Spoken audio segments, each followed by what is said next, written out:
റോഡിലെ കുഴിയിൽ വീഴാതിരിക്കാൻ സ്കൂട്ടർ വെട്ടിച്ചു മാറ്റിയ യുവാവ് സ്വകാര്യ ബസ്സിനടിയിൽപ്പെട്ട് മരിച്ച സംഭവത്തിൽ തൃശൂർ കോർപ്പറേഷനിൽ പ്രതിപക്ഷാംഗങ്ങളുടെ പ്രതിഷേധം.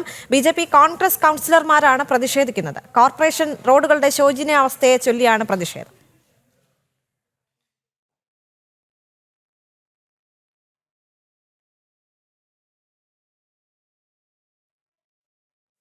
സനു കെ സജീവ് ചേരുന്നുണ്ട്. സനു, കടുത്ത പ്രതിഷേധമാണ് ഇപ്പോൾ ഉണ്ടായിക്കൊണ്ടിരിക്കുന്നത്. അവിടെ നിന്ന് ലഭിക്കുന്ന ഏറ്റവും പുതിയ അപ്ഡേഷൻ എന്താണ്? ദേവിക, കഴിഞ്ഞ ദിവസമാണ് MG റോഡിലെ കുഴിയിൽ അകപ്പെടാതിരിക്കാൻ വേണ്ടിയിട്ട് ഇരുചക്ര വാഹനം തിരിക്കുന്നതിനിടയിൽ ബസ്സിനടിയിൽപ്പെട്ട ഒരു യുവാവ് മരിക്കുന്ന സാഹചര്യം ഉണ്ടായിരുന്നത്. ആ ഒരു സംഭവം നടക്കുന്നത്. അതിനുശേഷം വലിയ പ്രതിഷേധമാണ് തൃശ്ശൂരിലെ BJPയുടെയും ഒപ്പം തന്നെ കോൺഗ്രസിന്റെ ഒക്കെ നേതൃത്വത്തിൽ നടന്നത്. അതിനുശേഷമുള്ള ആദ്യ കൗൺസിൽ യോഗമാണ് ഇന്നിപ്പോൾ കോർപ്പറേഷൻ നടക്കുന്നത്.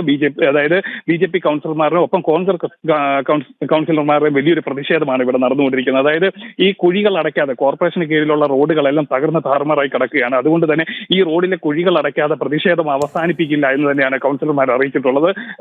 ഇതിനു മുമ്പ് പല കൗൺസിൽ യോഗങ്ങളിലും ഈ വിഷയം അവതരിപ്പിക്കാൻ ശ്രമിച്ചെങ്കിലും ഇതിനു വേണ്ട ഒരു ശാശ്വതമായിട്ടുള്ള പരിഹാരം കാണുന്നതിൽ